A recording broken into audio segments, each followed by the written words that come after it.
I'm Michal reporting for candid.org, and I'm here with the face of the Intel Extreme Masters. It's Carmac. We're actually at the Intel Extreme Masters, which probably sums up why you're here. First thing I want to ask you is, obviously I know you usually, well, back in the day, you used to be asking the questions. What's it like to be asked the questions? It's fun. It's fun. I still prefer asking questions because I'm more of a curious type of guy rather than a lecturer type of guy, although I kind of come across as this preacher type of idiot, but it's fun. It's fun. I still prefer being on your side of the microphone, though. Well, I was going to say, I did see you this morning and you looked a little bit stressed. I mean, is that normal? I mean, the Intel Extreme Masters, it's a pretty big event.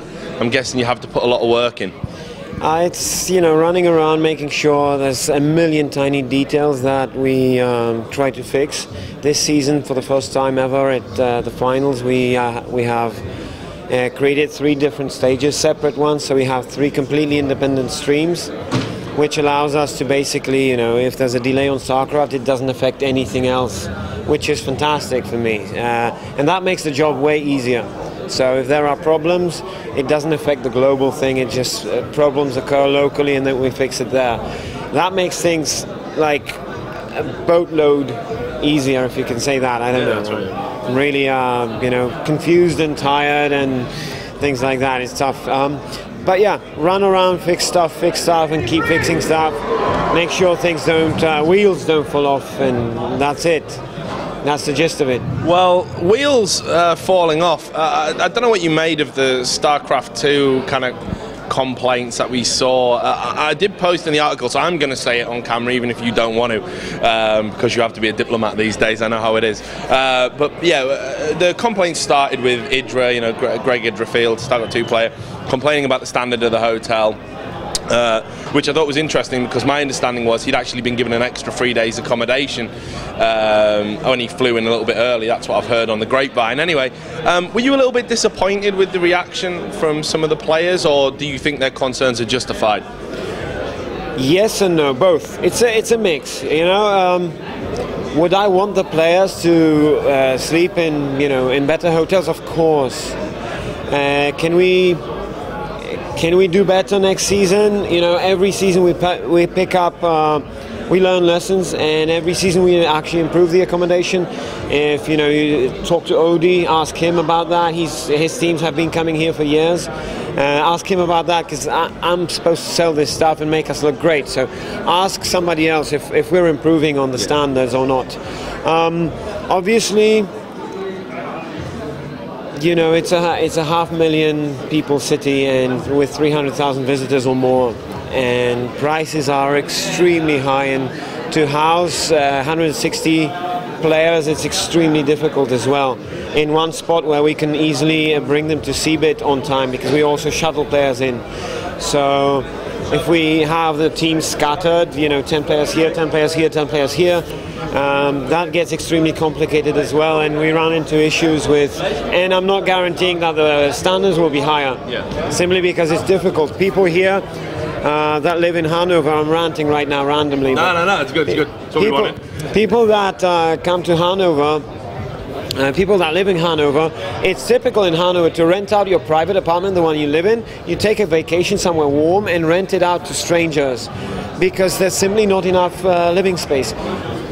We, the entire ESL crew, is sleeping in private apartments with, some old grandma who is, grown-up son, moved out, 3-bedroom, rented out. My CEO, who just passed by us, he's the CEO of our company, is staying at, a grandma's, bedroom somewhere. Well, that was a point I made, that it wasn't like we've seen organisations send their players and put them in gyms or youth hostels while they're in the Hilton. They're in the same place that the ESL staff are, right? Actually, no. The players are in a hostel together, hotel/hostel, depending on. We have, I believe, 3 locations, whereas the ESL staff is scattered around grandma's, bedrooms and stuff. And I'll tell you a story. What's fairly typical for CBIT is actually when I worked for SK Gaming in 2008. Yeah, I remember. I was lodged in a private environment of a guy called Stefan. He left when he gave us the keys and stuff. After a brief conversation, he offered us drugs and his girlfriend, and showed us pictures of his girlfriend naked. He said it was his girlfriend. So he, and then it's just accommodation. So you go sleep, you go to Seabed all day, you eat dinner, go there to sleep again. So it's just a bed. But 3 a.m. on a Friday night, he came in with a friend drunk and wanted to get us out on, to party with them. Like, insane story. So that sounds like a regular LAN event for me. I don't know. Well, that's my reputation anyway. A strange 40-year-old German that offers you drug. Yeah, actually, maybe not then.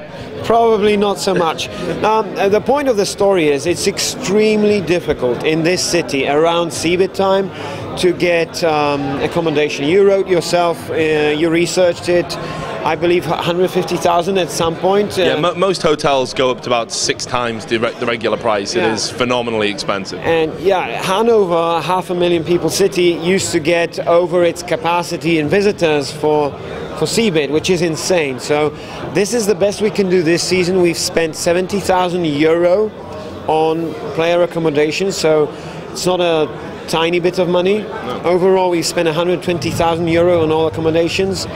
By the way, there are people saying there's a discrepancy in the price. They need to take into account that our crew arrived here like 1 week before, and there's 7 extra nights for the entire crew as well. So, but that's besides the point. People just don't understand how difficult it is here. And if there's a team that has sponsors and they want standards for their players, they're very much welcome to, decline and pay for it themselves. Pay for it themselves, not a problem at all. And several teams, they come to these events, to this event, several years in a row, and they know how it is, or they should. And I was personally surprised that Team EG would actually, post in the public that they are surprised about it. They can post that they hate it. That's a fair comment, If Idra's used to another standard, it's a fair comment to make. That, he flies somewhere and he's put up in a way higher standard, with a mini bar in the room and things like that. If that's how he feels, I'm not going to shut his mouth. It's how he feels. But there is also the option of booking the room yourself. George Wu, the manager for Intel Extreme Masters on Intel's side, who flies pretty much every 2 weeks across the world, and he normally stays at Hilton's and other hotels. He's staying at a really bad hotel for 300 euro a night. So it really is bad in terms of accommodation, in terms of the ability to get accommodation. Where are you staying? In Bergdorf. I'm like 18 miles away, so yeah. I mean, it is a problem here, and that's one of these, somebody wrote on Twitter, it's like complaining about ice on Antarctica. Yeah. It's just there, and there's only so much we can do about it with a limited budget. I want to, was it important for you not to get any criticism? Because, look, I've seen you out there trying to defend this event to the StarCraft 2 community before, not the World Championships, obviously, but previous Intel Extreme Masters parts of the circuit. And we all know that StarCraft 2 is so big in esports, so vitally important to so many people that make their living through esports. Are you getting to that stage now where you're thinking, we're never going to win? Actually, the point is, we did mess up stuff. We made mistakes in the past. And, when people demand greatness from this brand, they should. Why wouldn't they? We want to provide the best experience. When we mess up, I'm the first guy to, raise my hand and say, hey, I get it. We messed up. And we are always trying to improve. Last season, the main stage was smaller and not as pretty. There were no side stages. We're evolving all the time, and we're raising the bar for ourselves. We use ourselves, our own events as a measuring stick. We keep raising the bar, and we're never going to win. No, we're going to improve until we win them over. End of story. But we're going to keep improving while being, cost efficient and breaking even. That's important for us. What about League of Legends? Because one of the things I got told to look out for before I came here, mainly from League of Legends enthusiasts, was that, you know, StarCraft 2 was going to be sidelined. It was going to be second place this event. League of Legends all the way. It was going to have the biggest stream numbers. It was going to have the most people here, you know, in terms of interest. And I'm already starting to see evidence of that. Perhaps StarCraft 2, maybe they need to sort of look at other games, do you think, and realise that they're not the daddy anymore? Well, I wouldn't call it a problem, but there's a funny thing about the StarCraft 2 community. Most of them are new. They have no sense of history in esports. They don't know that there's been, or they don't seem to know by the comments, that there's been games before them in major tournaments, and that certain things that other leagues have done that they find extremely innovative. We did that stuff with, for example, with Quake 3 years ago. And that's fine, that's completely fine, but what they should not forget is that there are other games around them. If you walk out there to the hall, you're going to see probably, you know, half of the StarCraft area filled in terms of seats, and probably 5 times more people at the main stage watching League of Legends. And I do see some of them will be obviously attracted by a random spectacle. They're going to be random people. But I did see a lot of people just walking straight for the stage with the intent of watching League of Legends. So the game's simply defending itself. It's like, just take a look, take some pictures. StarCraft is very popular, and it's a fantastic game with a phenomenal community, a very grown-up community. But it's smaller than League of Legends, end of story. And if a game is bigger, then it needs more space. That's absolutely accurate. Well, look, last question, because I know you're a busy man. I bet you've got a queue of people waiting to... Keep me, like, as many questions as you like. Who'd have thought we'd be doing this a few years ago? I'll tell you that for nothing. But anyway, final question. For you, as the face of the Intel Extreme Masters, what defines a good event, and what is going to make you happy by the end?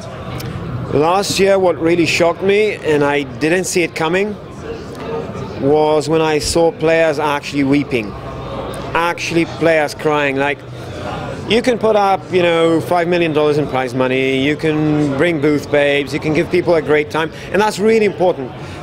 When people come home with a big fat smile on their face, that's where you've won. But where you've really won is where you see players.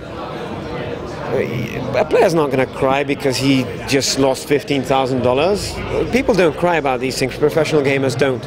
But when you manage to somehow, and it's undefined and there's no golden formula, when you manage to somehow create something where people care enough to cry when they've won a game, now that's the moment we had it last year, and I hope we'll have it this year, where you know you've created something special that's meaningful to many, many people. And I had tears in my own eyes when I saw the Polish team beat SK Gaming last time. They wept like babies, and it was just, for me, the most satisfying experience of my professional life, simply because then it hit me straight in the face that this team for this competition has created something so meaningful that a grown-up guy would call his girlfriend and shake. It was just, it made an absolute major impact on me, and I wish it to every tournament organizer that they have players weeping at their event, as funny as it sounds. No, that's great. But thanks a lot for taking the time to talk to us. I'm sure I'll see you around over the course of the week. Might even get you on for a summary or something. We'll see how it's going and how you push for time. To everyone out there on cadred.org, stay tuned to the website. We're going to have more video interviews and everything else from here at the Intel Extreme Masters Finals in CeBIT.